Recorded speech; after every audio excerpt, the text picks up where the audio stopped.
friends, let's read a book. Kermit the Hermit by Barry Keating, illustrated by Tom Cook, based on Jim Henson's Muppet Babies.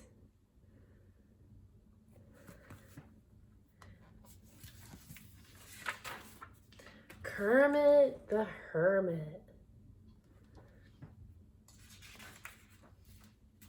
The Muppet Babies live in a nursery in a house on a street that is a lot like yours. But they can travel anywhere, anytime, using a special power, the power of imagination. Can you imagine what it would be like to go with them? Join the Muppet Babies on this adventure and find out.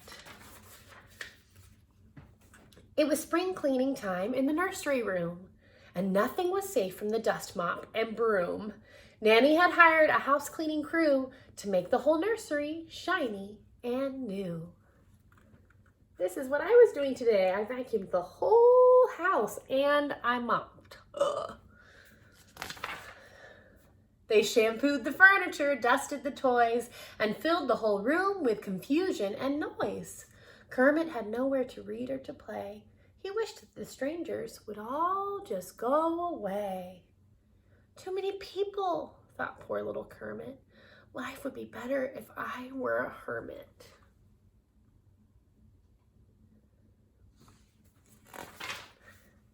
A hermit is someone who lives all alone in a cave with no furniture, TV, or phone. There's nobody there, so it's peaceful and quiet. That's just what I want, figured Kermit. I'll try it.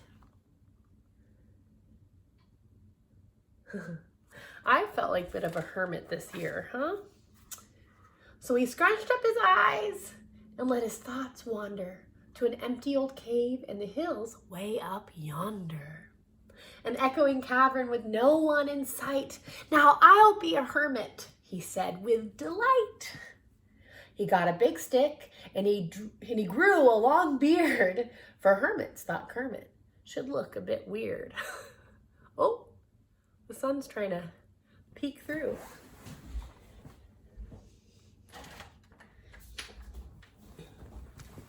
He crawled through the cave, every crook, nook, and cranny. There was nobody there, no house cleaners, no nanny.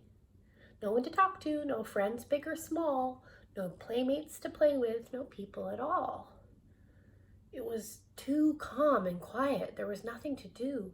He needed excitement, a stranger or two. I relate to Kermit. Scritch came a sound which startled poor Kermit, and up through the floor popped a worm named McDermott.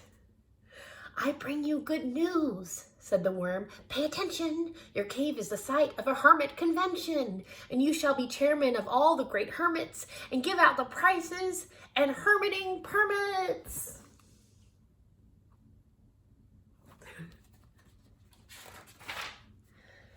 I'll do it, said Kermit politely but proudly.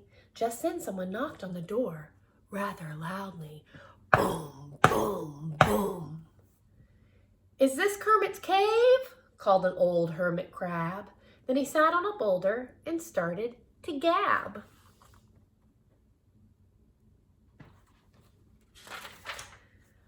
He talked about hermits that some folks called llamas who shave off their hair and wear burlap pajamas. Just as he mentioned them, several walked in, singing and making a glorious din.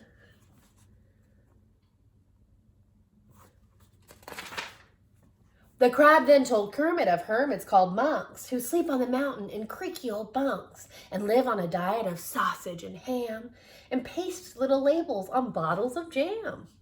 Just as old Krabby had mentioned their name, into that cavern the merry monks came, carrying poles, for they do love to shinny 'em, converting the cave to a monk condominium. Really pushing for that rhyme.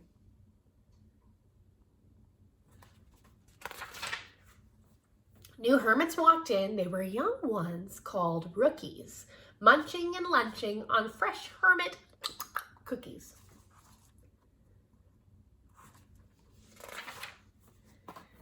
Beachcombing hermits brought barrels of sand. Hermits with horns formed an all-hermit band.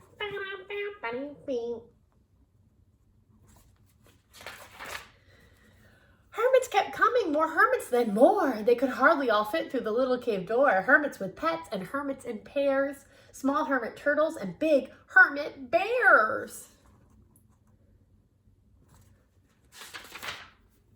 Hermits with feathers and hermits who sneezed. Hairy old hermits who did as they pleased. Fat ones and skinny ones, all shapes and sizes, danced up to Kermit for permits and prizes.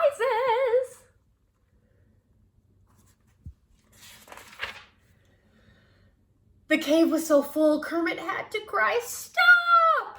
And just as he did, his dream broke with a pop.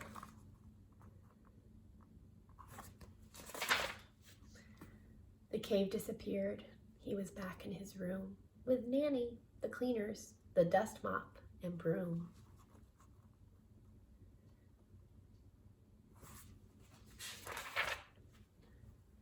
But now that his hermit adventure was done, he knew that a big noisy crowd could be fun. So he grabbed up a broom and helped out like a friend. "I'm proud of you, Kermit," said Nanny.